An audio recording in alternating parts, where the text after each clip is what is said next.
Well, good afternoon and welcome to this second workshop organised by the Women's Initiative for Stroke in Europe. So participants are still joining, but welcome. We'll get started just so that we have plenty of time. So the purpose of these webinars is to try and increase the number of women and people from different parts of Europe and people from different backgrounds who are getting their research published and being represented on a platform at large conferences like the European Stroke Organization. We have an excellent panel of discussants and some excellent speakers. The webinar is being recorded, so it will be possible to see it later.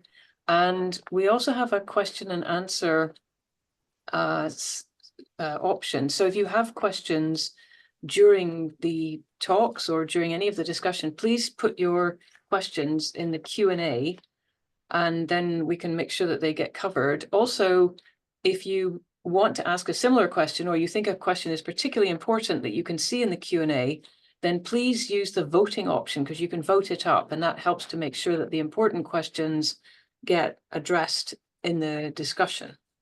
So our two speakers are Valeria Caso, who's a former president of ESO and currently WSO treasurer, and she's professor of neurology in Perugia. Charlotte Cordonnier, who's chair and professor of neurology in Lille, former vice president of ESO. And our panel members and other chairs include Elsa Sandset, who's the current editor of the journal European Stroke Journal, Louisa Christensen, who is heading up WISE, and panel members include Robin Lemmens, who's the current chair of the European Stroke Organization Conference, and Georgios Tsivgoulis, who is current vice president of ESO. So now is a really good time to ask questions. If you want to ask questions of people, please go ahead. Before I hand over to Louisa Christensen, I would just like to flag that, this is not a new problem.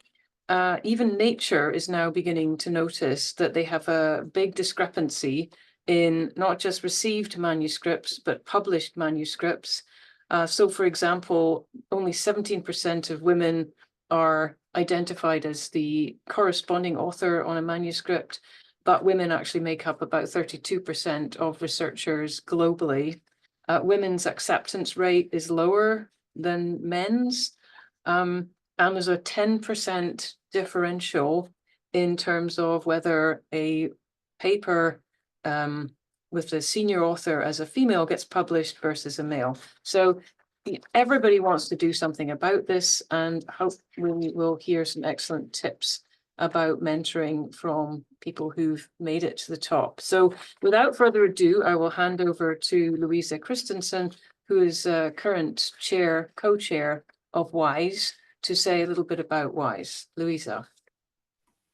Thank you, Joanna. Yes, I am together with Maria Luisa Zede, who is not able to join us today. We are together co-chairs of the WISE.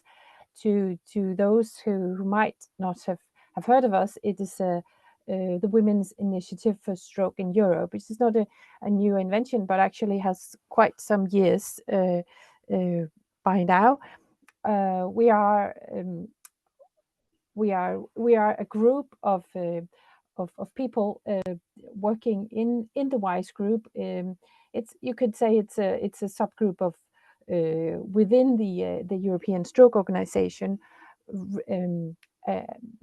Came together several years ago, recognizing that women were underrepresented. We were underrepresented as far as participants in clinical trials, but soon during our meetings and our discussions, it came quite obvious that that we were, of course, being underrepresented in academical positions as well. We soon realized that the WISE group had to have several points of attack and had several interests to work with. So the WISE group is working with all these different scopes, trying to raise awareness and start projects. And our this webinar is a result of some of our discussions on these issues of underrepresentation in academia. So that's one of the backgrounds. If you're curious to the WISE group, I recommend that you go online, you go via ESOC's website, and you look the WISE group, the Women's Initiative, up. Of course, it's not just a group for women. Everyone is invited to join, in not depending on gender, and we focus on all minorities as well in our discussions.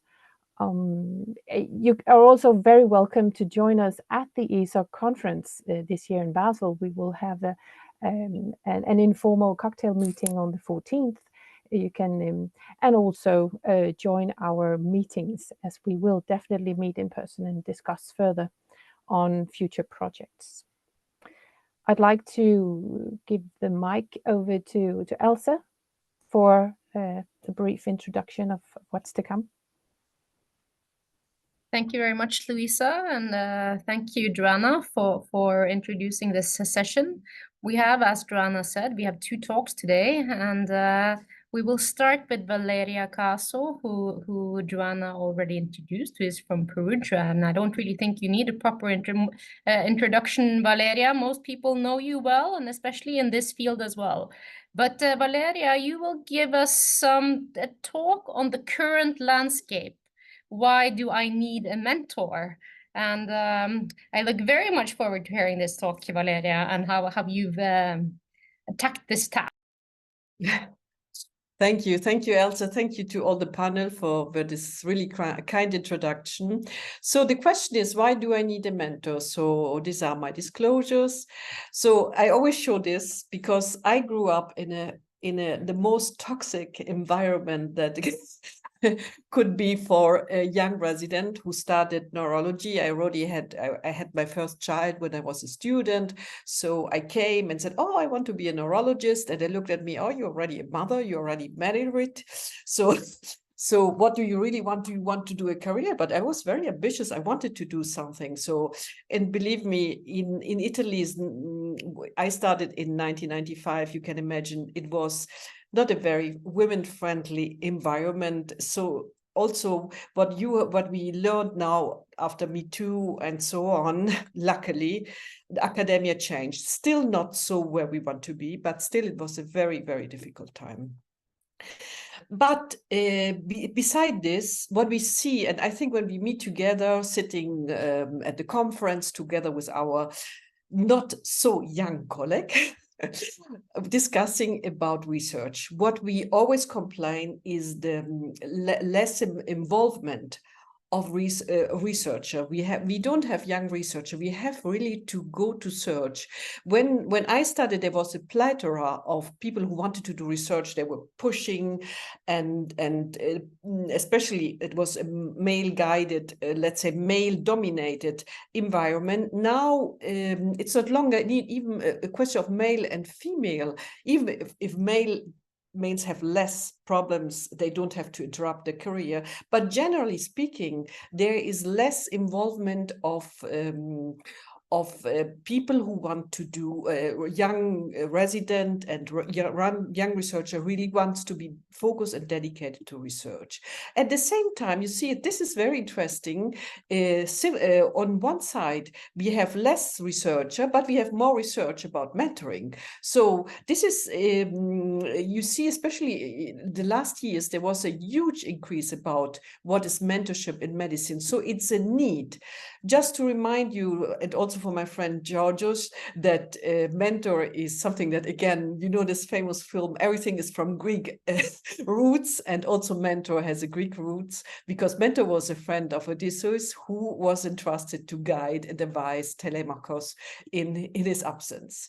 But what does it mean? So you have to communicate your knowledge social capital, your psychosocial support, which is important for the work. So you have to be you have to, as we are the older one, we have more baggage, more knowledge, more experience. It doesn't mean that we are better persons, but we know how lives goes, and what we think is important at 30, believe me, at more than 50 is not longer so important. So this can be the ideal condition of mentoring. So you are around friends, you are around wonderful people, they love you, but you can be also perceived as something like this on your bad days. So I hope my resident will never perceive me like this, but you don't know what is happening around you.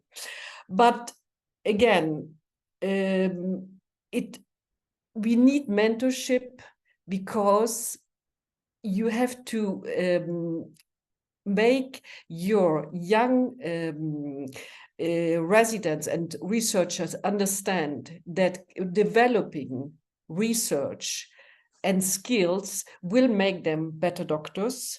You will support them in difficult moments. And I think when I talk about my toxic environment, I went through, and people say to me, oh, what you complain, you went through this. Okay, I went through it, but I met many people many of my colleagues who didn't manage to go through.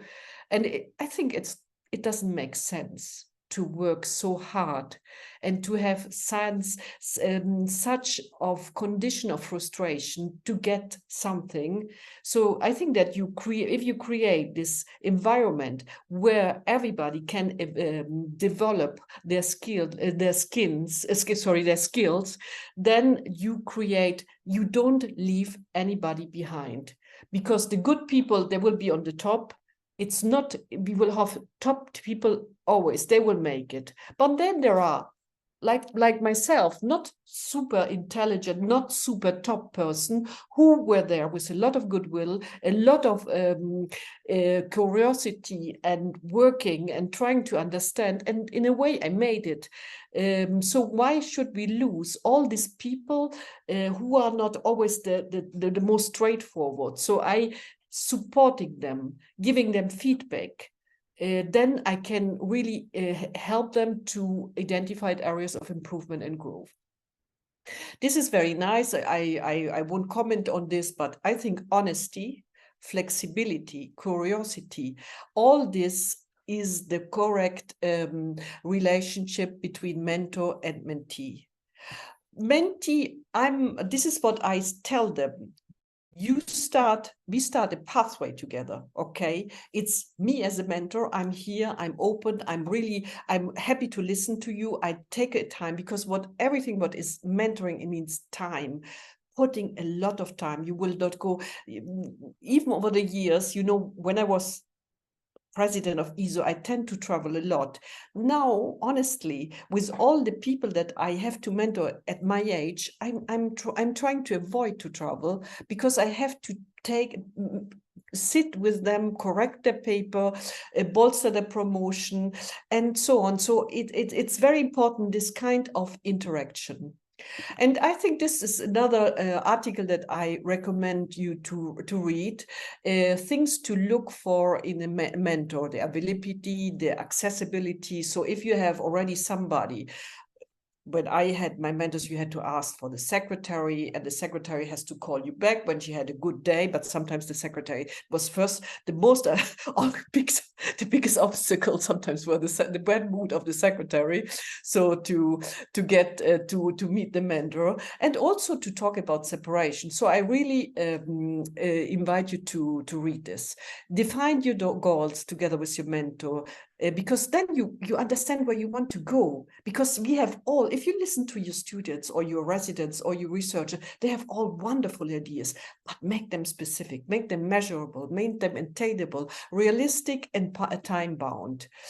And be a responsible, what I asked for of them, be a responsible mentee. When you create the trust relationship, then I need that I can trust also my mentee. This is for me the first time, me being older, I will be the one who is opening my, let's say, my space, my time for them. But then when we have the relationship, I expect that you respect my timings as well, to give them the possibility to have a niche. But again, not all mentorship, not all mentorships are always effective. And sometimes even I had mentors, I could not go, I had mentees which I could not go along. And I had to say, okay, from my side, it's not possible for me. We have to close the relationship. And it was good because I taught them to find somebody better than me, or vice versa. I could not go along with some of my mentees, and vice versa. I told them, we in a way, we discussed to interrupt this relationship. And in this, not always you have this so-called friendly environment, then you ask in the university every part of where you can be supported when you have to end a relationship. Just to, if you want to avoid, maybe there's the possibility to, now in these new times, it's not only about mentorship, but maybe we need new mentorships. And now with ChatGPT, you know, ChatGPT is always very polite, excuses when you don't say, you didn't understand what I have to say. Said, oh, I apologize, I will do it better, and so on. And there is, however, if you use ChatGPT and you go straight forward with ChatGPT, you will not have the concept of ethic, loyalty, autonomy, non-maleficence, and beneficence. So all this, what we call the moral code of a mentor, will not be respected. However, we know from sport that even if the older coaches are not happy about the use of ChatGPT as mentor, there seems to be a development of better skills through the use of ChatGPT. However, I invite you to look at this video, on YouTube. ChatGPT cannot replace a mentor. For this, and especially from the point that I started, push and you have to create in times where academia is going to be desert, less mentors, less mentee, create what we call the push and pull mentoring model. So you push me and I pull you. And this is absolutely what I said, the trust relationship, develop a comprehensive training program. So it's something that you really have to keep in mind. It's not always there that you say, oh, I'm mentoring, I'm correcting your paper. No, you have to have dedicated to this young or this to these younger students or resident or researcher, something that is completely dedicated to her or his personality. You have to establish a clear mentor and mentee partnership. You see, it's not longer I'm teaching and you are listening. We are at the same level. So we have a partnership. I trust you and you have to trust me. Provide all the opportunities, and also every time you mentee does something very well, and we know this is important, especially for women, say, congratulations, look, you were great, you did wonderful. And especially in a competitive academic environment, put a step behind and show your mentees. Don't be always the most important name in the paper. Try to take a step back and show how well they are doing.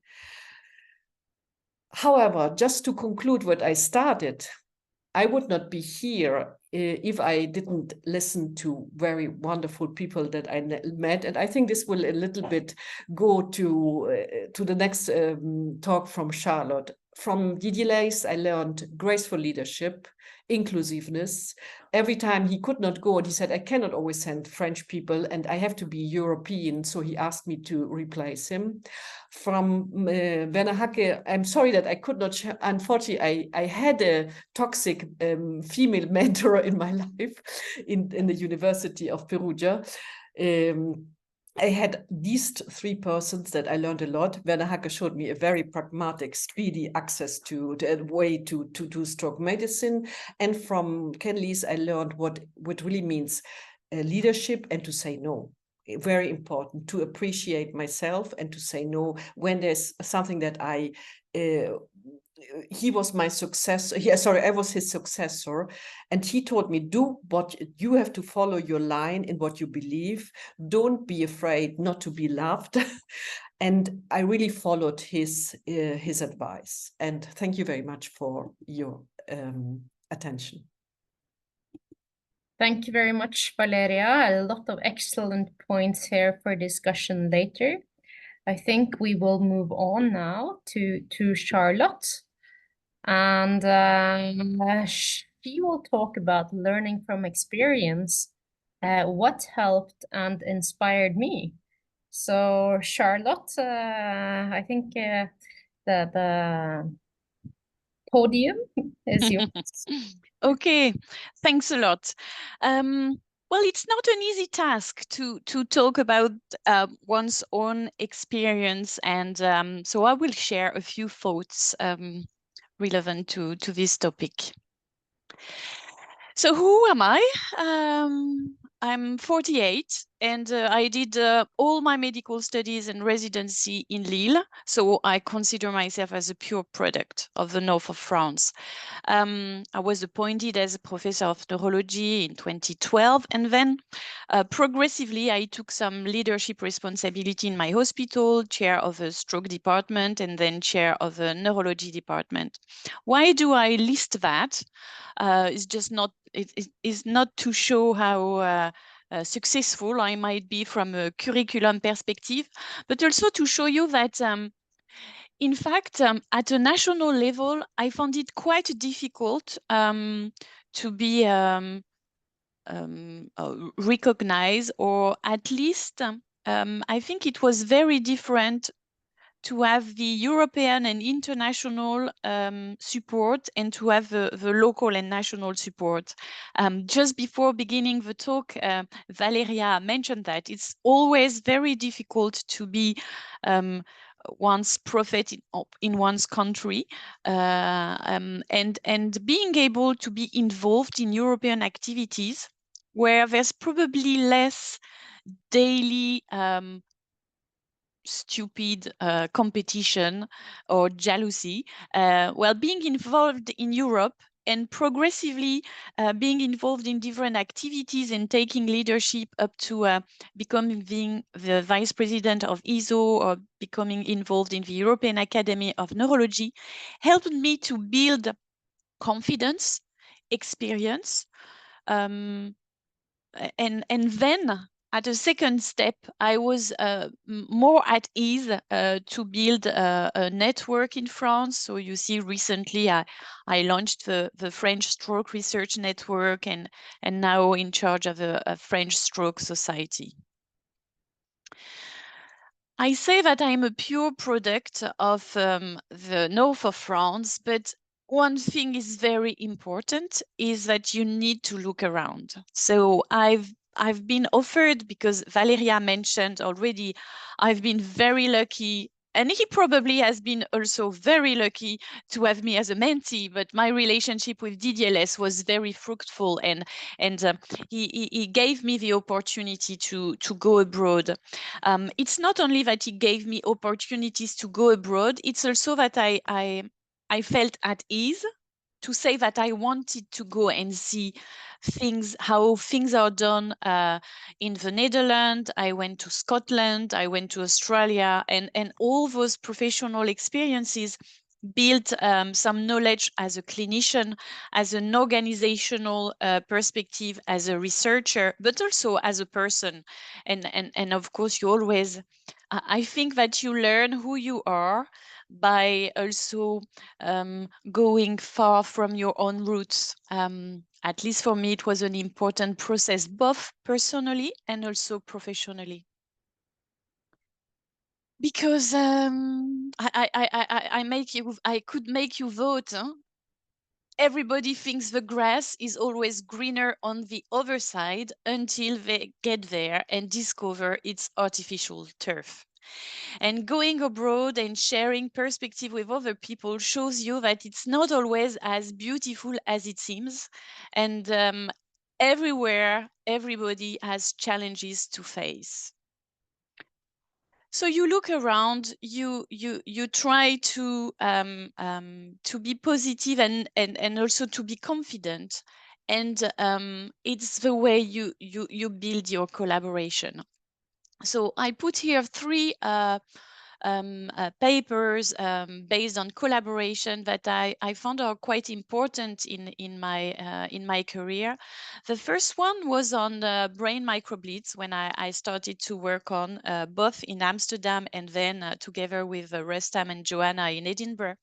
And I went to a conference in abroad and presented my work. And I knew that Steve Greenberg would be there, so I Googled him to be sure to know who he looked like, and went to talk to him.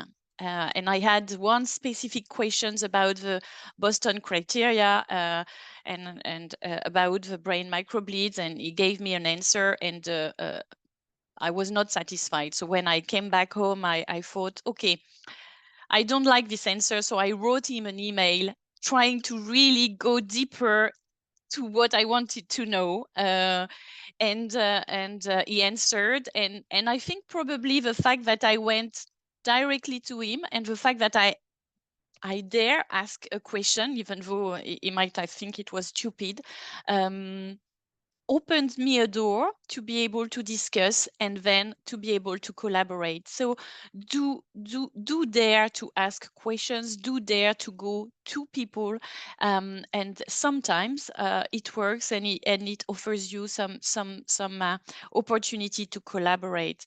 The patch trial was really an amazing opportunity to work on a randomized control trial, because I had built confidence and network with my colleagues in the UK, and especially with Rustam Al-Shai Salman, and also with the Netherlands. And also ESO. I think ESO has really been instrumental in my career. Because I met a lot of people since 2004. I couldn't identify the picture, and maybe it's good that I didn't show the picture of 20 years ago. But the summer school where I met for example, I met our ESO president now, Simona Sacco, and this is the ESO summer school that we organized in Lille together with DDLS, and we built the WISE network. We started very informally in discussing about our own challenges at home, and then it grew up, and we are here tonight to discuss about that, and it also led to a very nice position paper about stroke in women, all together with a very nice group of person, and some of them are here tonight. So it's a question of collaboration, but it's also built on confidence, and you have to be at ease to meet with people whenever you can. And I think at some point in the career, it's important to travel and to meet people in real life. To be able to ask, you also need to be able to give. And if you want to receive, you also have to give. And sometimes you're just disappointed, and what you had expected or do not work, and you have to learn from these disappointing experiences. I would say that in terms of collaboration, if you do not have a list of disappointing collaboration, it's because you don't collaborate enough, you didn't try enough. And a good collaboration means also being able to identify who is good at what.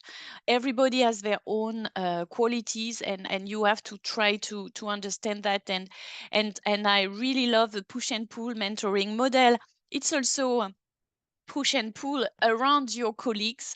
It's often easier to push and pull outside your own institution, because inside your own institution there's a lot of competition very often. But at a national, or especially at an international level, I think it's easier, and it's very important to support others. Altogether, it's a question of ambition, and being ambitious is not a bad word. I'm proud of being ambitious, and I'm proud of daring, and I think it's probably part of my my culture and my familial culture, because my grandfather was in the Free French Services in from France in UK, and he during the Second World War, his quote was, "Who dares wins." And yeah, you just have to try, and sometimes it works, sometimes it doesn't. But do not be afraid to knock on doors. And do not believe the self-fulfilling prophecy that says that women are not good for academia, that women are better for teaching. It's good to teach, but you can also do research. Women are better to care for patients. It's very good to care for patients, but you can also do other things if that's what you want to do. So don't believe all that. Be bold and be proactive.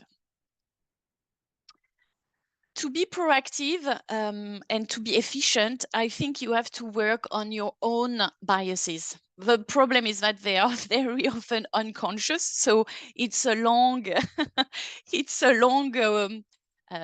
learning curve. But we all have our own biases, and I really love this. This advertisement from, it's not an advertisement, but it was things from Petit Bateau, which is a French clothes for children. And for the pink one is for the girl, of course, and it's I'm pretty, I'm in love, I'm cute, I'm elegant, I'm beautiful. And for the guy in blue, I'm courageous, I'm strong, I'm robust, I'm determined. So of course nowadays they wouldn't be able to promote that, but you have to understand what are the limitations around you and also inside you. So to help navigate in this world, I've always supported this expression of you can't be what you can't see, although I would be happy to discuss it in a certain way.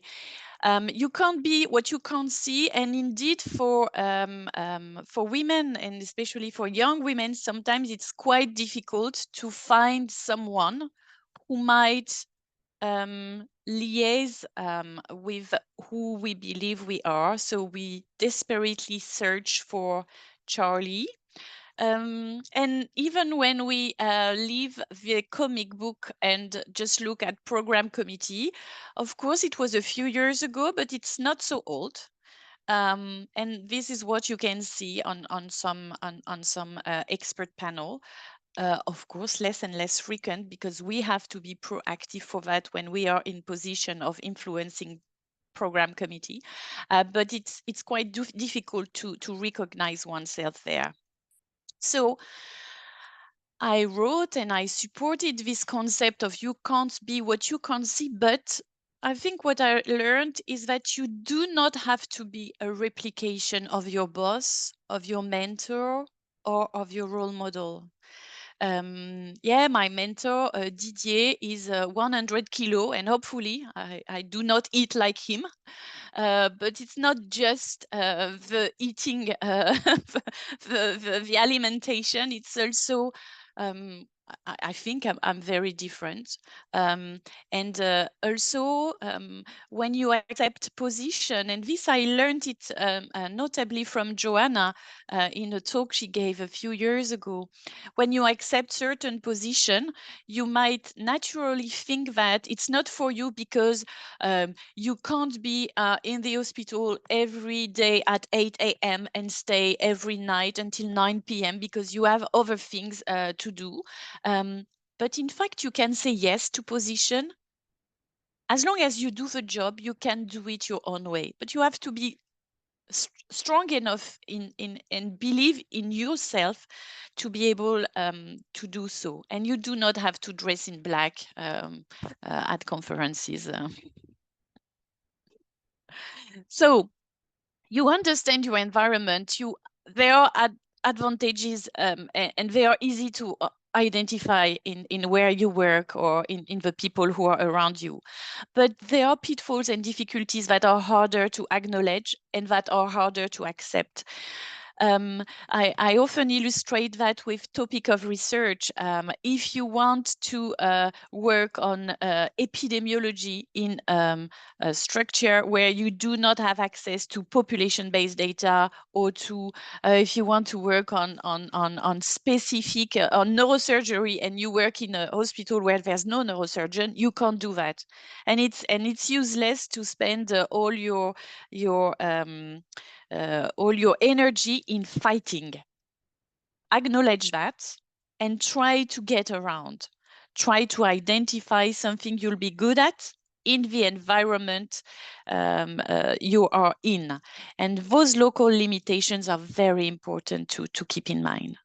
But you also have to accept your own challenges and your own limitations. Remember, the grass is always greener. Okay, but Wonder Woman does not exist. And also at certain times in your life, there are things that you cannot do, and that's okay. You have your own qualities, you have to face your own challenges, and you have your own limitations. And sometimes in life, you learn it the difficult way. And I showed you at the beginning all the good things from an academic perspective that happened to me and the success. But at one point, I fell sick and I had to leave work for more than 1 year. And when I started to feel better and try to identify how I would be able to go back to work and go back to my research, I really had to understand and to acknowledge what I was not able to do anymore, and be creative and build in another way to do things. And now I think I am able to do differently things, the same things as I was doing before, but I really accepted the change in time. Sometimes it's not it's just life. You have to take care of your young children, or you have somebody in your family that deserve more attention, and it's important also to respect that, and you can do it in your own way. Thank you for your attention, because I forgot the fun part. Thank you. Thank you very much, Charlotte, for a great and personal talk. I think these are some of the most difficult talks to give. Definitely. You can, for the participants, you can put any questions you have, either regarding the talks or about the topic on the webinar in general, into the chat. No, into the Q&A. Into the Q&A. So thank you for correcting that, Louisa. So Louisa, what's your first impression of these talks, if you want to? Well, I was thinking, first of all, I like the fact that to start out at the very end, Charlotte, how you said that the European environment was a place where you felt safe, because I can definitely recognize that is a I was going to say a playground, because it's not, but it's a community, the European Stroke Organization, where you can get lots of experience. And I had the same experience, that you meet a lot of people, and it's not the same pressure as you might experience in your local department, where you already know these 2 or 3 colleagues that you need to compete for that one position. But we still need to address something that you both touched on, Valeria and Charlotte, is that how do we go from those toxic environments that we still hear about when we talk in the WISE groups, because it was probably much more normal to have these situations in the 90s, as you mentioned, Valeria, but we still hear about the difficulties of trying to make it career-wise. So can you, maybe looking at your own careers, can you see any differences in the work environments in your own countries, respective countries? What has changed? I mean, maybe that's the question I'm wondering about.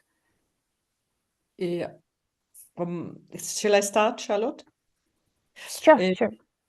From my perspective, there are some changes. Because now to have this sexually aggressive behavior that we saw in the 90s is becoming less and less important.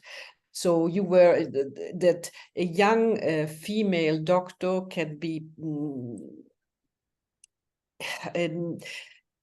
perceived as somebody that can be in a way she's not safe in a typical male environment. This is not longer, absolutely. I don't see this, because we tend to be more women. We tend also to protect women more than before. Career, you know, Italy is a very political country. It's very difficult to make a career like I did without a specific strong mentor in my environment. This is something that is still there, but following also what Charlotte says, sometimes you go back. I was in a way not considered in my environment as somebody who could add something to the scene. But the fact that I was very involved in ESO, and I can only repeat this, and at a certain point I realized that I was the president of ESO. This was like, oh God, but the possibility to become the president of ESO, even without, I cannot say that my Italian colleagues did not vote for me. They were very supportive. But stroke is a very different environment compared to neurology. If you ask me how I'm moving in neurology, it's very, very difficult for me as a very independent and free person. Not very keen to compromise when it's come to protect people, to try to get the best of everybody out, but not compromise to some request. So it's still quite difficult. What I learned in these years is to create also inside your own institution a good network. I feel myself very lucky that I create a very good supportive network with my colleagues, with my friends, and I was the honesty that you give to your colleagues, it's something that turns always back. And when they can rely on you and when they can trust for you, it doesn't mean that you don't have competition, because we are a competitive person, because we would not be here if we are not competitive. But still, if you have a basis of trust and reciprocal honesty, then you can make it, because then you can also, you feel yourself not alone, because in a certain moment when you are alone against everybody, you see that there is a strong group behind you and support you. And this is priceless, absolutely priceless, because all the frustration you have, because you will always, every time that, as Charlotte said, the grass is always greener. It seems that everybody you go is easier to make a trial, everything is easier to do this and to this and proceed. It's not like this. It's a continuous fight. It's every day a fight against some bureaucracy, against envy, against incompetence.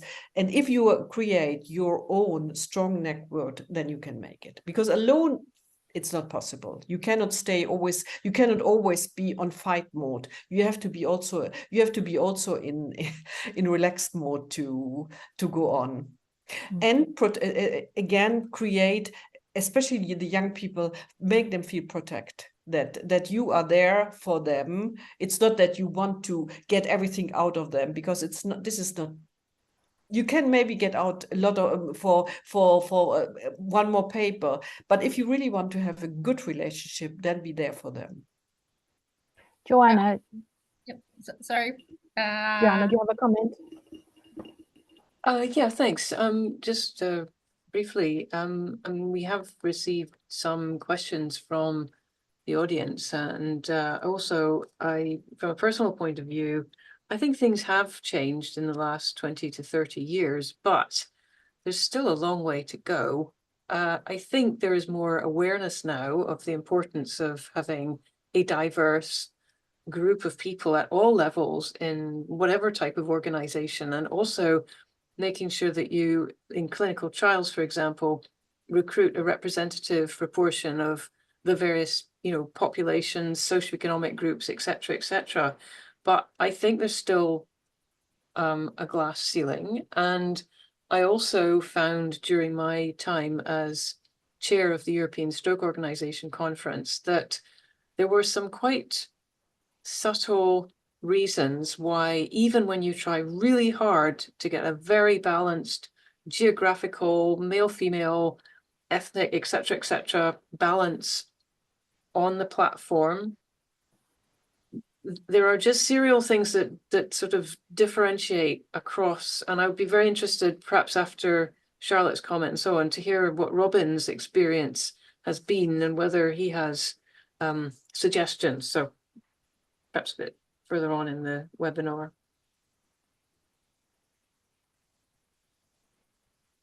What I thought about this context of change is that at least in France, or it's not so about being a woman. It's more about being young, and about ensuring that all the psychological violence is also out of a context, and for that, building a network, building a alert system is very effective, because the younger generation sometimes do not, very often they do not dare to come to me to say that there's a problem, but they would feel at ease to raise the alarm through the institutional system.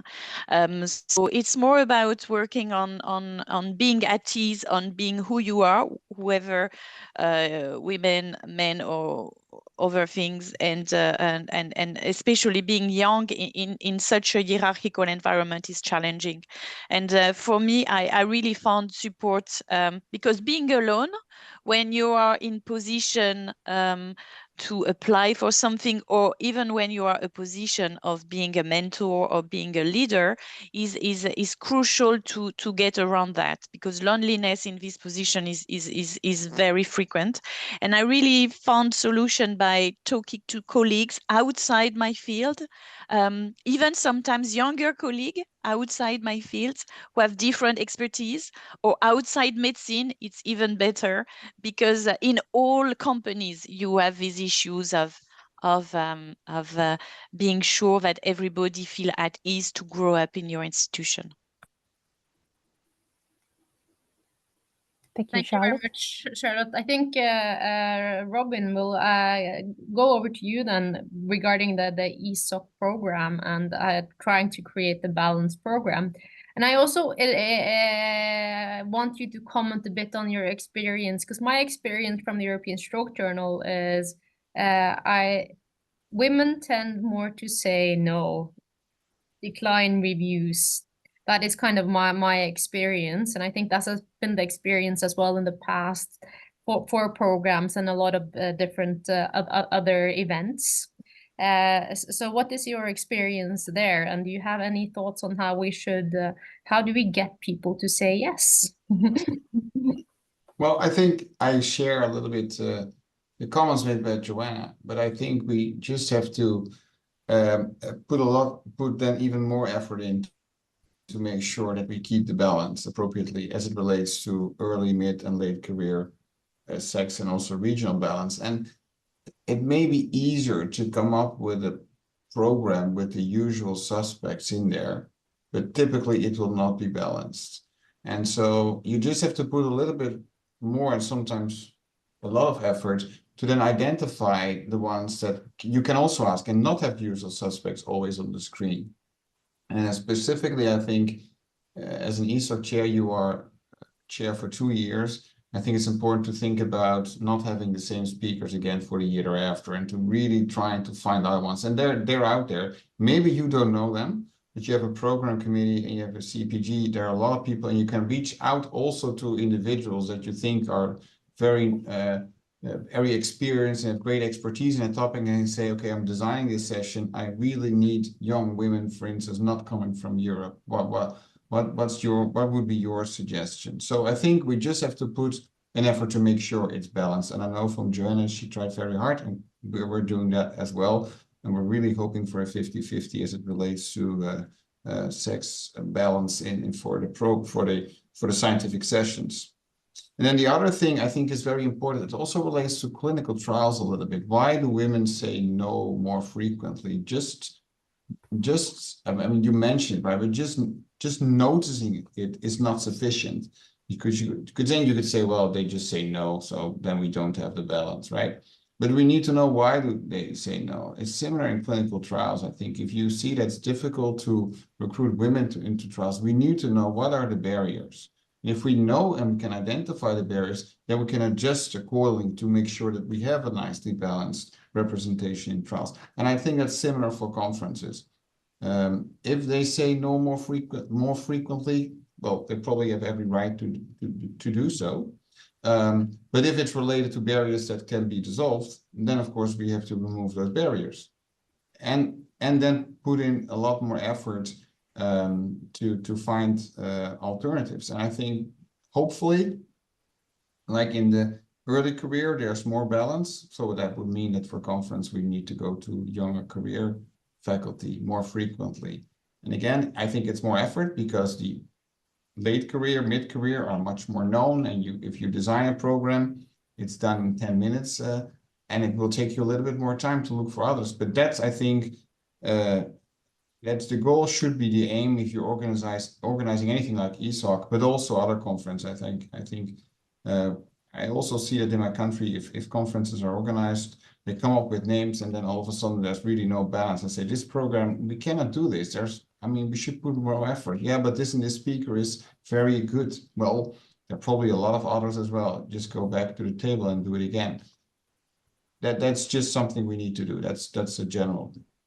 But I'm a male, so I'm actually maybe not the most correct person to be talking about this, because I don't experience the same things, likely some, but not all, as you are.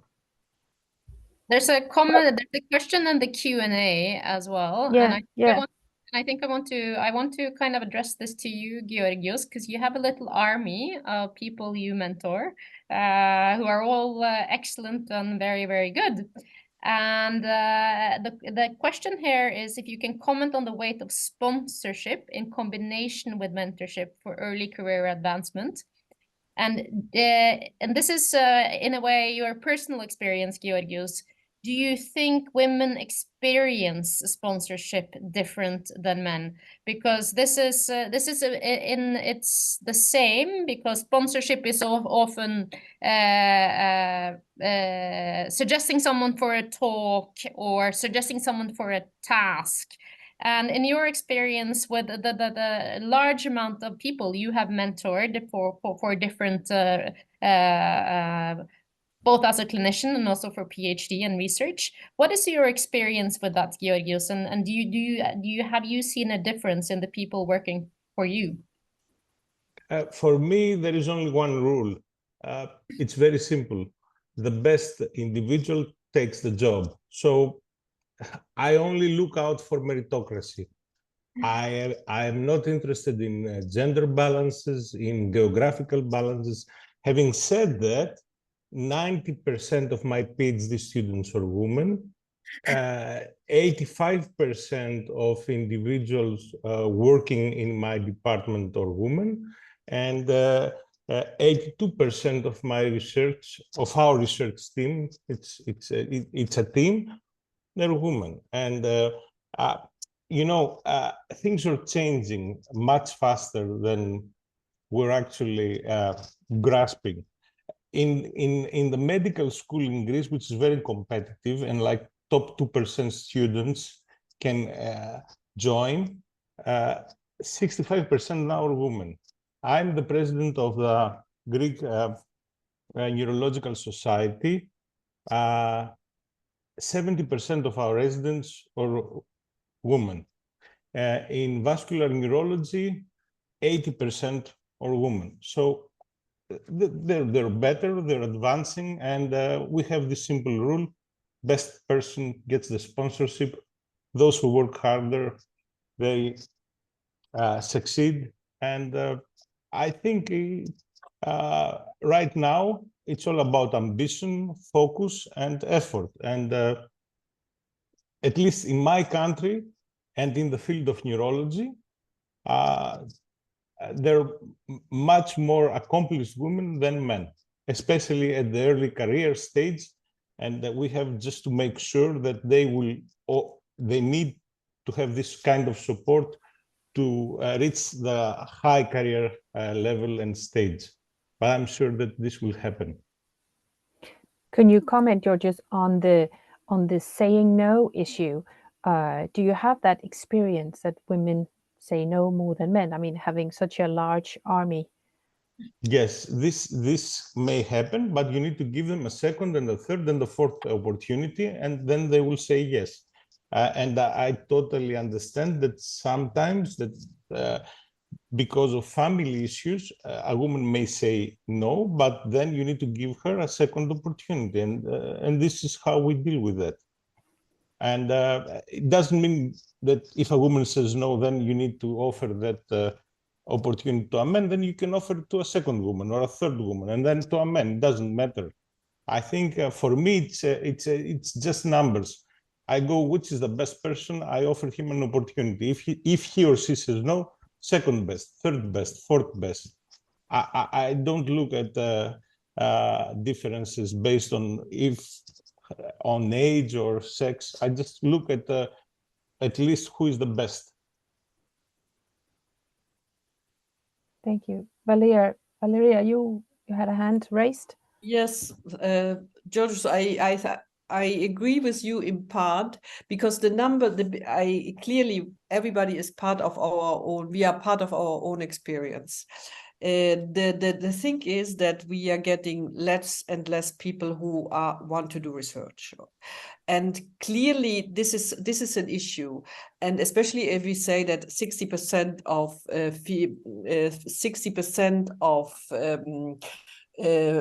medicine students are women, so something is not, it's not, probably you created a good environment and it's wonderful, and I know your young ladies, they are really excellent, but it's not the reality, because we are struggling to find people to do research, probably men and women, and for women it's even more difficult. And to, as I said in my talk, the top people, it's not difficult to get the top people, because the top people will always be top, and me and the top people that I was privileged to mentor, I will always remember them, because they did everything by themselves. Then you have the late bloomers, some of the people that you have really to invest, because they are full of the anxieties, they feel that they're not able, and especially women, with the imposter syndrome, I always have to repeat them, you can do it, you are great, you can make it, and then they do it. And it's the same also in, this is a parallel what we see in clinical trial, you can do it, you can make it, and so on. It's something that it's a lot of work, and you have to be also fair enough to spend your time, because you need to spend more time on women. It's like this. So what, and if not, the numbers are numbers. Less people want to do the research, so something is not going like you say. This is my personal opinion. Not saying that you are doing a really good, I'm sure that you are doing a wonderful job. In my country, it is very competitive to get into the medical school. There are national examinations, and they're very objective. And the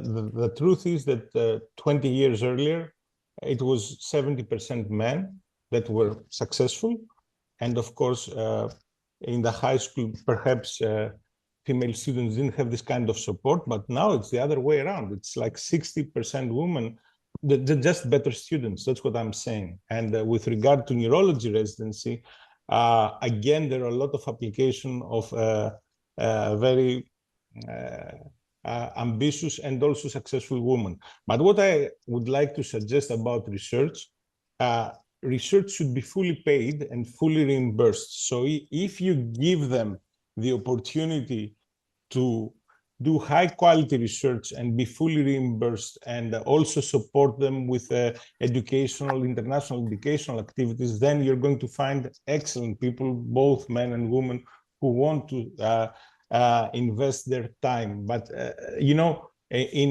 countries like in Southern, perhaps Eastern Europe, there is a lot of misunderstanding about research. Research should not be something extra.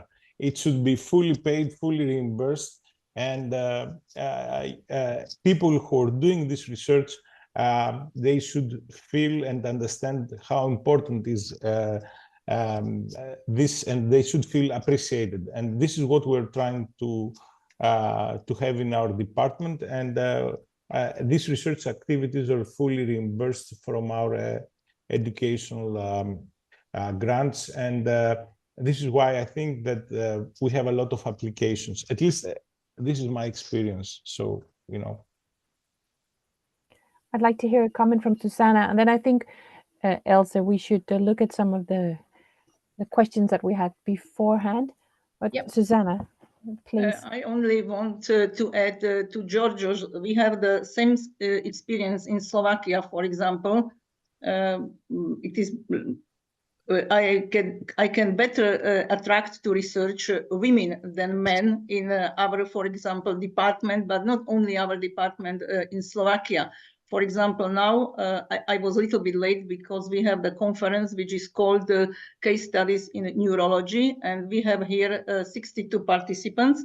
And from these, 37 are women and 25 are men. So you can be happy that we have this success here. And from, for example, from our department, we have 6 women and 1 man who presented the case studies. I think that, of course, in some other department can be different, but we should give a chance to young people and to show them that it is possible, despite you are the women, you can be very, you can have the success, you can present your results. And of course, it is not in all departments, but my experience is very similar like Georgios, and we have a lot of Greek students who are women at our university, more women than men. So maybe that there are some differences between the countries, but we have this experience in our country. And what I can add to Valeria, that we should, we from East European countries felt a few years ago that there are some differences between us and the West European doctors. We had less chance to present our presentations at the ESO congresses, but after platform ESO is, where Valeria did a big job for us, and she helped us a lot, and she showed us that we can do the research, we can be very good. And thanks to Valeria, I think the difference is not so big as it was before. And you can be happy, Valeria, because more women you attracted to present the results of the research and to be active in ESO platform. So thank you, Valeria, for your job. Thank you very much, Zuzana. I think we'll move on to the next question. And I think, Arijana, I think we need to get you speaking a bit as well. And I think one of the questions we've gotten, and that's not a simple question, but how do you know whether a mentor relationship is a good fit? I think this is... we talk a lot about mentors, and we talk about finding mentors. And we often talk about mentorship schemes and assigning mentors.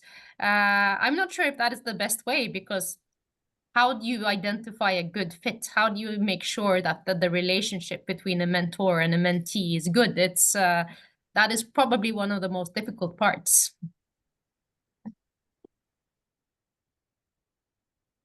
If I may, Else, I I think we'll start with Arijana, and then you can comment, Georgios. Just let Georgios say. Okay, Georgios. I think you can understand that if the mentor asks the mentee what I can do for you.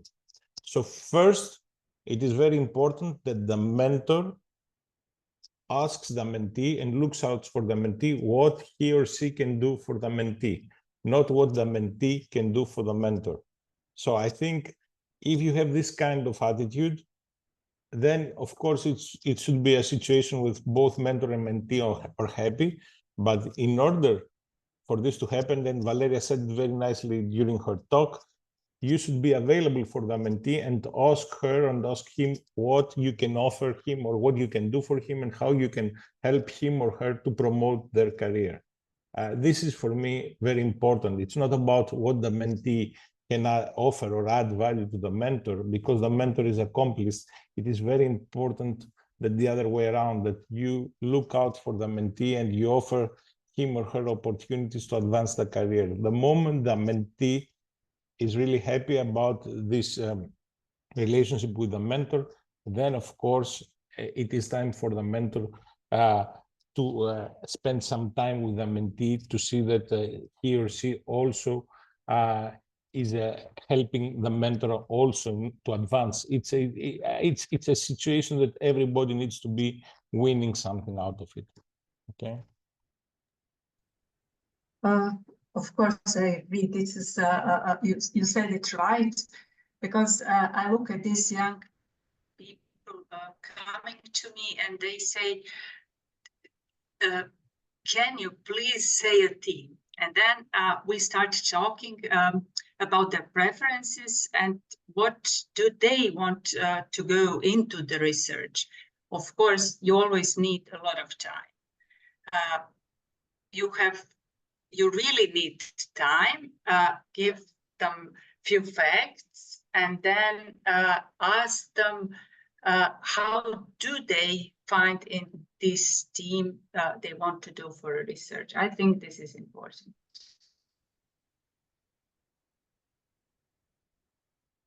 Any other comments, Christine?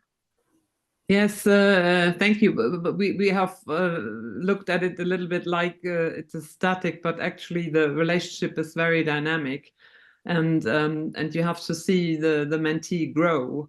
And I think we haven't talked so much about the eventual downsides of mentorship, which creates a dependency and which not really let the mentee grow in their or her or his own way.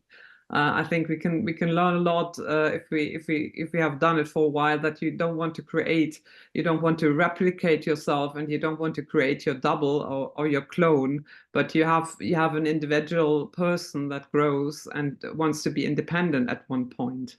And I think this is actually also a challenge, because then you have possibly a competition. You have older and younger.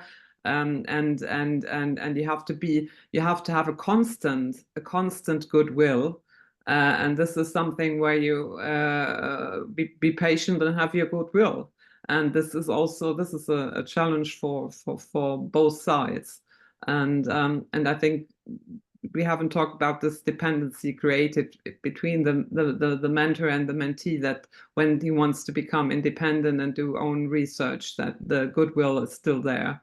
I think this is also a challenge, to find a good mentor that let you grow and do your own thing and respect your individuality. That's a very important point. Joanna, you have a comment, and then Charlotte. Yeah, I think the whole business of mentoring depends on what does the mentee need, and it's different for different people.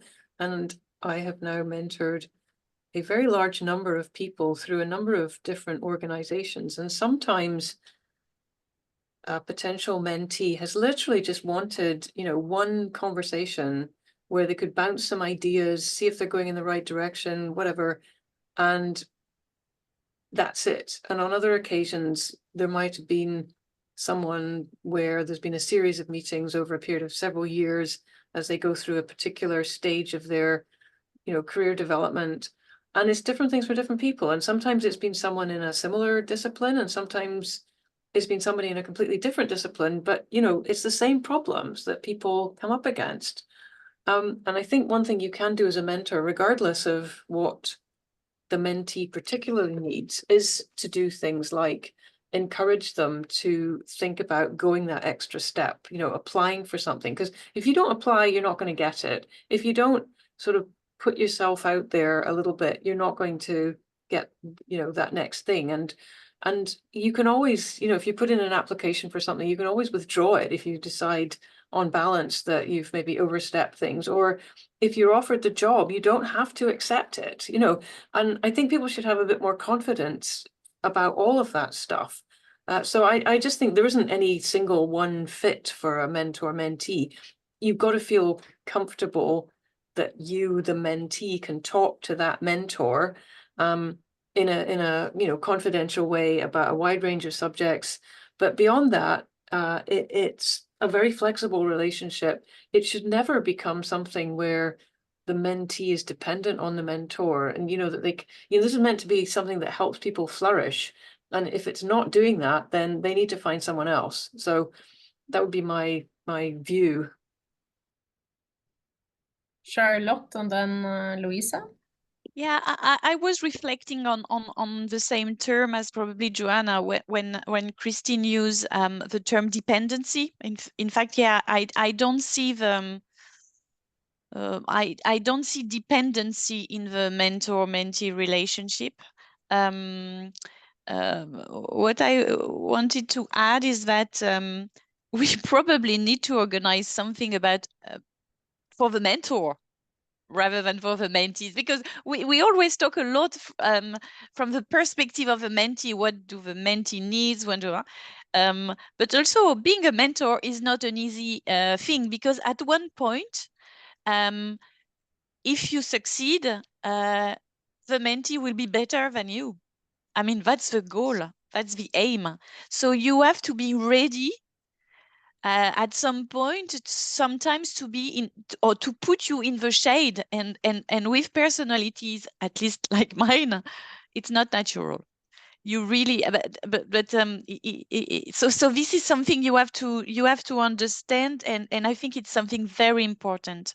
So it can be the theme of of another meeting. But how do you navigate in this transition in your own career as a mentor when you have succeeded in having very successful mentees, and they are ready to take the lead, and you have to be ready to leave to leave the lead in certain.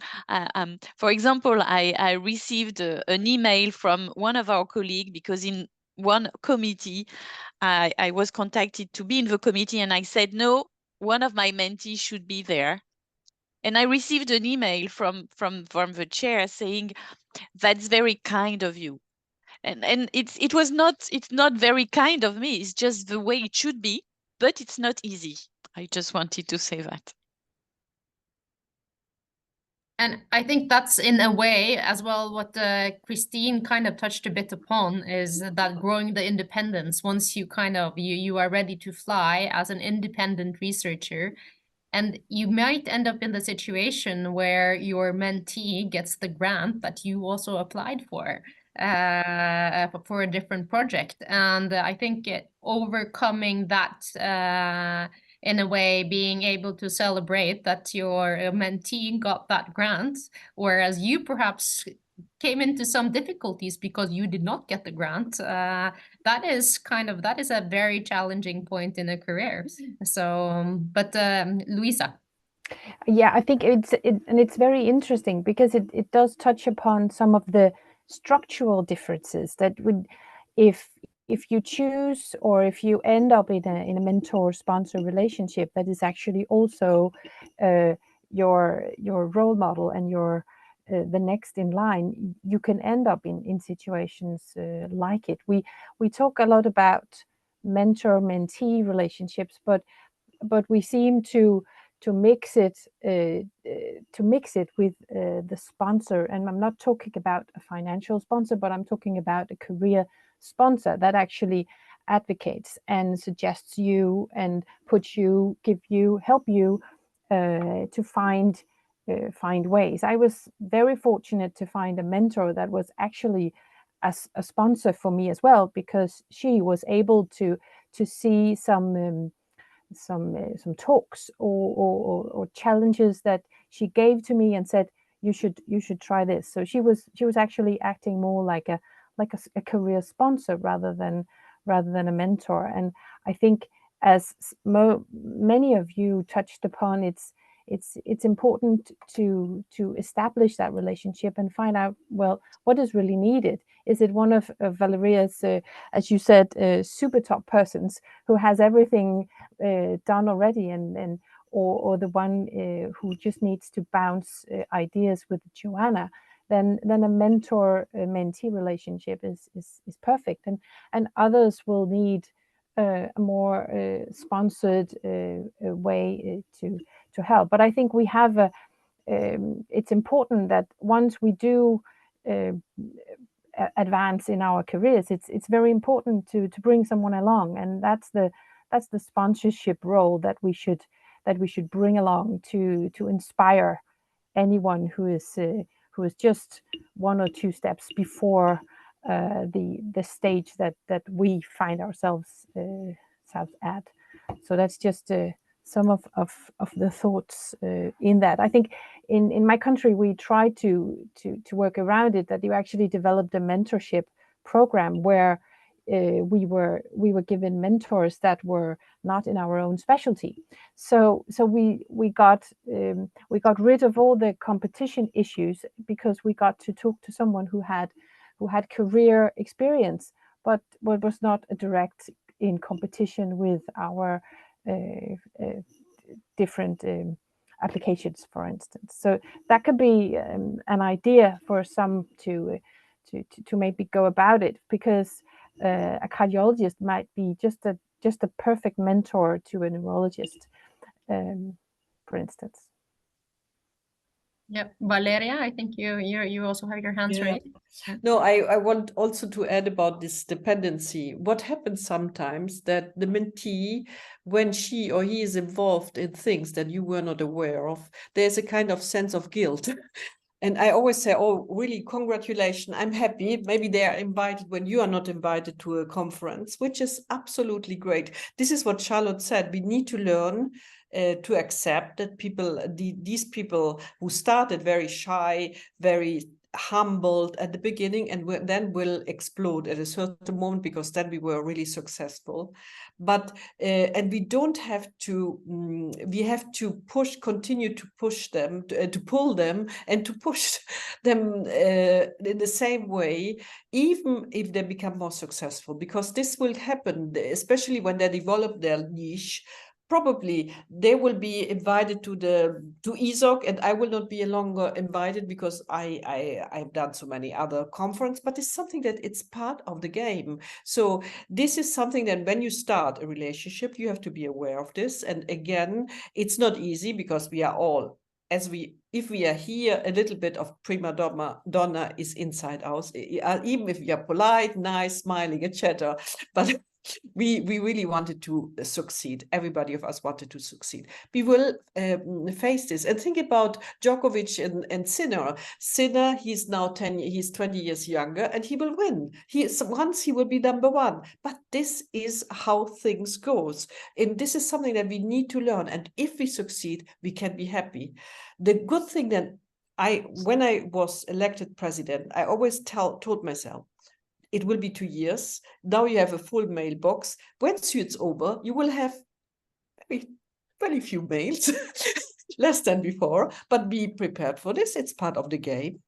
And don't have any kind of envy or feel scared of others, because you are the highest position now in the hierarchy of the organization. Now your role is to push the others, to push them forward, because you, more than being a president, There's nothing else. There's nothing else in this organization. If you are the dean, more than being the dean, there's nothing else. So give space to the others, because it's also you are older, they are younger, and it's how things should go. And make them feel happy and not guilty because they are getting more successful than you are. Very important points there, Valeria. Georgios, you also have your hands raised. Yes, I think Charlotte said it 100% right, that the mentee should become better than the mentor, because he or she is trained, and all the knowledge of the mentor should go to the mentee. And, in the end, the mentor and the mentee need to become peers, and if possible, friends. And of course, the mentor needs to be happy about the success of the mentee. And I'm a very good friend with Aristides Katsanos. He was my PhD student. I'm thinking now he's much more accomplished than myself in the field of stroke, and he's leading global trials now from PHRI, and I'm just the national coordinator of the trials of Aristides. So I'm very happy about him, and I'm just giving an example. And I think that we should be open about this, and otherwise we shouldn't be involved in this relationship. If in the end there should be no dependency, of course, and the mentee needs to be more successful than the mentor, and somebody needs to be and the mentor needs to be okay and happy about it. So you have some good real life experiences there, Georgios.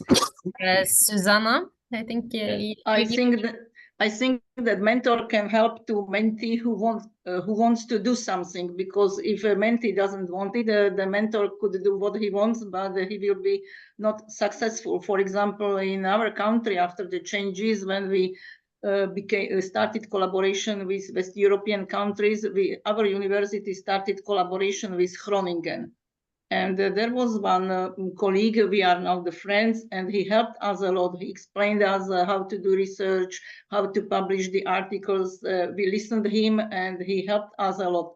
And at the other department was also the head of department, and she told, why should I listen some person from Groningen? We know what to do, we are good, we will not listen the other people. And when we compare today, we are much more successful than the other department, because we wanted to do something. He showed us how to do, he helped us a lot. And up to date, we have very, very good collaboration with the Groningen. And I can tell that without them, we are not so far as we are today. So mentee should want to do something.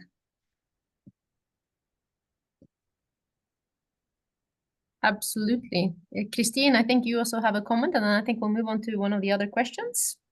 Yeah, I read the questions. Can one be a good mentor for his own children? And I come back to the original of this relationship, which is actually the parents. And I think this relationship is quite complex, because I have experienced that they see in me their mother, for example, and the disappointing mother. And I want to be really professional, but I thought now I'm becoming the mother. So you have to be very self-conscious about how you are acting.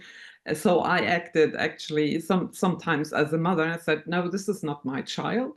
And the disappointment was actually because I wasn't the mother, because I was the mentor, and I was professional, and I was not like the mother. So this is a quite complex relationship, and I think the first experience of the mentees is actually with their parents and how this relationship was. And I think we come a little bit back to this all the time, what they see in our roles, and they see the father and they see the mother, and how this relationship actually was and how this relationship works. So if you can be a good mentor for your own children, you can train with your own children and then become a mentor, but you don't need your children. But you experience the role. Now this was just a comment that you could be seen as a mother very fast. But it's a good point. It's a good point. It also. And it also explains why some relationships go completely the opposite directions, and it just lights issues. Where I'm thinking maybe some of the panelists could have comments on where to go. I'd like just to add. I'd just like to add to that, because in another responsibility I have in this hospital, I also notice that sometimes mentor-mentee relationship between young female researcher and older male mentor can lead to inappropriate perspective of a relationship, because here you're talking about a motherhood role, but sometimes it can also bring to inappropriate relationships. I'm not talking about sexual things or whatever, but you know, I've been aware of a few situations in our own institution where we had to be very careful on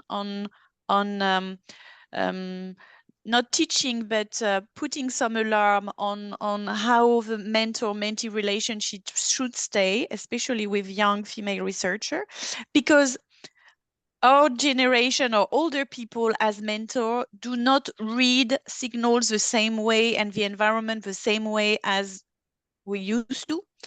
And alarm setting, harassment, and the frontier with harassment sometimes is not evident. But so because you talked about motherhood kind of relationship, I thought that it's also quite important to be aware for male mentor, but also for female younger mentee, how to navigate in that with different code due to different era.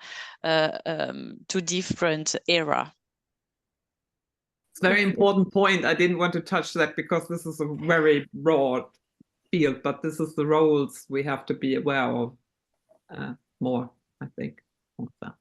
Just before, I think, Louisa, you had some comments there, but that is one. This is more on the mentor side, and we have touched a bit upon that, also the challenges of the mentor, and that is when you are transitioning from junior to senior, and as we've spoken a lot today, that we have a lot of female residents, we have a lot of female junior researcher, a lot of female PhD candidates, but transitioning then into the mentor role and more the senior researcher role. What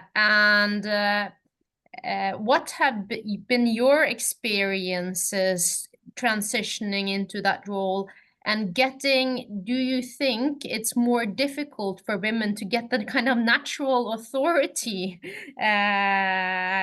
grabbing the authority that you need and getting the respect that you kind of deserve? Is that different for men and women? And does that play a role into the difficulty of transitioning into the more senior positions? It's from a person, I'm not in Norway, I'm not a very tall person. And I recently entered a position where I, for the first time in my entire life, wish I was 10 centimeters taller. Because I was thinking, will I grab the room differently if I'm 10 centimeters taller? Would that give me a more natural authority when I enter the room? And that is, I think, Valeria, you have been one of my role models for this, being true to yourself in a senior influential role. But I find that a bit challenging, and I think does that add to the difficulties of transitioning from junior to senior and grabbing those more senior roles? Arijana, I don't know if you have a comment to this, but yeah. Yes, I do, because I think these ladies usually have the problem in their head. They have the problem. You are pushing them, and somehow they have the problem that now they can be leading something. This is the problem, actually. This is challenging. Yeah, but it's also an issue of confidence and thinking that you can bring something different, and it relates to the thing that you don't have to look like the person you're supposed to impersonate. The position is always associated with ideas and cultural biases. You really have to take the advantage of being different and do things your own way. No, this I totally agree. So you have to visual, as you said, you have to visualize yourself being, now you have to listen to me because I have something to do. I realized that my aggressivity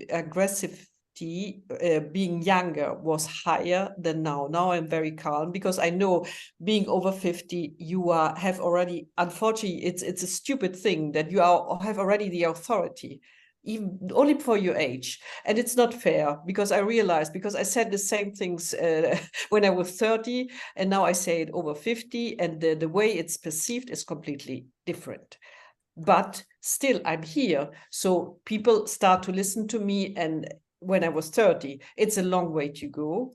It's you have to be taken seriously, but visualize yourself in a position, visualize that people has to listen, visualize yourself that you are the additional value. Even if you are not the most intelligent person in the room, but you in this moment, in this context, you have the additional value. And this is something that you always have to repeat yourself.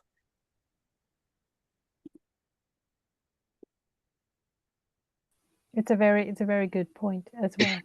I think going back to some of the questions as well for the panelists as well, where as some of the audience would think, well, maybe I would very much like a mentor. How is that done in your respective countries? Do you have any strategies, or is it first come first serve, or do you have a structure in your respective communities that facilitates this contact? Do you have any comments on that? Robin, sorry. Thanks. Yeah. So whenever someone starts on a junior level, so there's of course there's a lot of practical issues that are also part of starting a new position. So that's explained, but also in that same first talk with whoever is running the department, it's also mentioned that a junior should find a mentor. And it doesn't really matter who that mentor is, but it's also, there's no selection process. It should not be someone from the same department necessarily. It can be, but just to make sure that there is a mentor. And later on in the early phase, it's also asked whether there is indeed a mentor selected by the junior. So again, it's not written somewhere. It doesn't need to be in the books who that particular person is, but it's important that a new starting researcher has someone. And I think it's important for the mentee to reach out to someone where he or she feels that it's a nice fit, and it can definitely be someone from another department, and it can be someone junior or maybe someone in early career. It can be anyone basically, I think, because that's also something but I think if we're talking about mentorship and sponsorship, this is always a little bit like I have more experience, and I will tell you, I give you some, I will share my experience, I will share my expertise, and I will show you the direction. Similarly for sponsorship, right? I will say, well, this is not for me, you go ahead. But it's also a lot of coaching involved, I think. Just making sure that the person sitting in front of you will just see what his or her potential is and work with that. And that's not necessarily mentorship. I think that's more coaching. And I think in mentoring, there's a lot of coaching involved. Not necessarily telling someone what to do, but just helping them to clarify what their own goals and aims are. And that's something different than mentorship, I think. And therefore, finding someone who can assist you in finding those goals, sometimes it can be mentorship involved, of course, I know, but just finding someone who can help you find your own goals and find your own way is also of great importance, I would think. Yes, they can be facilitating, and also as a counselor or mentor, realizing that this is not, I'm not in a position where I can help you any further, or I know this or that colleague who will be a much better fit for you, and to keep that, keep focus on that, definitely. Charlotte, you? Yeah, I wanted to share the experience that I think do not work, is that every year our new residents are assigned a so-called mentor. And because you're assigned to a specific person, for me, it never worked. Because it's not like that.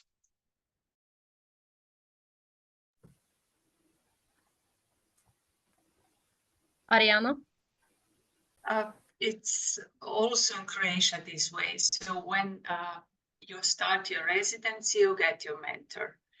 However, it's much different in the United States. You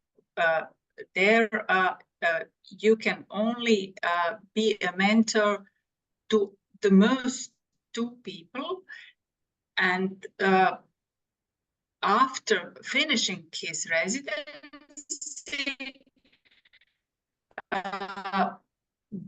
the mentor stays the mentor to the complete career of his mentees. And so this is completely different. And it depends on the way the mentor actually is. However, there is no voting or getting grades for somebody being a good or bad mentor. So unfortunately, it's this way. Although now, you know, there's no good grades of that for at every step in your career, you can apply for new things. And for the first time, I felt at ease to integrate in my personal statement the fact that I had mentored a few people that are now on academic track. And I never mentioned that in any of my personal statement until now, because probably I didn't feel it was important or it was a real achievement, and for the first time I did it this year, saying that yeah, being a role model, being involved in leadership lectures, or really mentoring people and giving some examples of successful mentees. It's the first time I did it because I felt it was important now, but I never dare doing it before. Well, we learn as we go along, don't we, Charlotte? And I think this is, you kind of get to these points where you realized, oh, but this is actually, this is a massive achievement. And I think this is kind of, you come to a point where you thought, oh, this is, you haven't thought about it as an achievement. So are there any other comments from the panelists? I think we've gone through most of the questions. We've had a great discussion. Everyone's been involved, so I think this is great. Any comments from you, Joanna, or? I would just encourage people to a few things. One is look at the ESO website, because there it lists the names of people who are particularly involved in WISE, and if you're looking for someone who might be able to act as a mentor, you can always approach one of us, and if we can't do it, then someone else may be able to, but you know, we can maybe put you in touch with someone. Sometimes it's just about reaching out to somebody that you've heard of and saying what it is you'd find useful and going from there. And there may be many other people out there who'd be very happy also to act as mentors. So I'd really encourage people to do that. There will be, Louisa, as you said at the beginning, a WISE get together in the conference. Yes, it'll be on the pre-conference day, unfortunately. So you have to book an early flight in order to meet us. But yes, there's a great opportunity to meet someone there. But we all agree within the groups of ESOC that we would love for people to reach out for us if you're sitting thinking that Elsa would be the perfect mentor. Send her an email, and if she has better ideas for someone else, or if she's ready for the task, she will let you know. We don't have a structured mentorship program. We would love to have it in the future. And I think also the conferences, of course, if you're going to ESOC, it's such a great opportunity to poke someone's shoulder and say, hi, my name is this. I have seen you there and there, and I'm interested in some of the stuff you are doing. And what's the possibility of, could you look through my proposal, or I would like to have a coffee with you to have some advice on a specific topic. And I think my experience has been that people within ESO and at the conferences, most people are very open for this and extremely helpful, even though you've never really met them before. So I think use the opportunity at ESOC to kind of get that, establish that more face-to-face first contact. So, and don't be afraid to poke someone's shoulder. Worst thing is that they say, "Oh, I'm rushing to a meeting, but I would rather have a coffee with you." But yeah, so use the opportunity at ESOC, and thank you very much for attending the webinar.